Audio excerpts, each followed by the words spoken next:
খুব গুরুত্বপূর্ণ কিছু কথা বলবো, একটু মনোযোগ দিয়ে শুনবেন। মাসিকের সময়ে কম বেশি ব্যথা হওয়া স্বাভাবিক, প্রায় সবারই কখনো না কখনো ব্যথা হয়। কিন্তু কিছু রোগের কারণেও এই ব্যথা হতে পারে, যার জন্য পরে বাচ্চা নিতে পর্যন্ত সমস্যা হয়, যেমন এন্ডোমেট্রিওসিস, পিআইডি, ফাইব্রয়েড। তাহলে বুঝতে হবে কোন ব্যথা স্বাভাবিক আর কখন ডাক্তারের কাছে যেতে হবে। এটা একদম সহজ করে বলছি। স্বাভাবিক ব্যথা সাধারণত মাসিক শুরু হওয়ার সময় বা তার কয়েক ঘন্টা আগে শুরু হয়, 8 ঘন্টা থেকে 72 ঘন্টা পর্যন্ত থাকে, অর্থাৎ 3 দিন পর্যন্তও থাকতে পারে। কোথায় কোথায় ব্যথা হয়? বেশিরভাগ ক্ষেত্রে তলপেটে ব্যথা হয়, মাঝে মাঝে পিঠে, তারপর উরুর ভেতরের দিকে ব্যথা হতে পারে।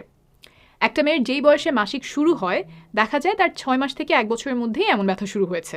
এগুলো স্বাভাবিক ব্যথার লক্ষণ। কিন্তু যেই ব্যথাগুলো রোগের কারণে হয়, সেগুলো সাধারণত আরও পরে শুরু হয়।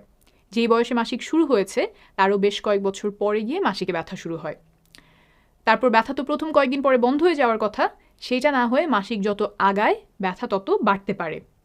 ব্যথা খুব তীব্র হতে পারে, যে উপায় আর ওষুধগুলো বললাম সেগুলোতে ব্যথা কমছে না, এত ব্যথা যে স্বাভাবিক কাজকর্ম করা সম্ভব হচ্ছে না, স্কুলে যেতে পারছে না, অফিস থেকে ছুটি নিতে হচ্ছে বা বাসার কাজ করতে পারছে না।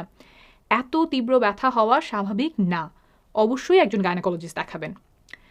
তারপর মাসিকের সাথে অনেক রক্ত যাওয়া, বড় বড় চাকা যাওয়া, মাসিক অনিয়মিত হওয়া, আগের চেয়ে ব্যথা বেড়ে যাওয়া, মাসিক ছাড়া অন্য সময় তলপেটে ব্যথা হওয়া, স্বামীর সাথে মিলনের সময় ব্যথা, পায়খানার রাস্তায় ব্যথা, মাসিক ছাড়া অন্য সময় রক্ত যাওয়া, সাদা স্রাবে পরিবর্তন, এই লক্ষণগুলোও থাকতে পারে।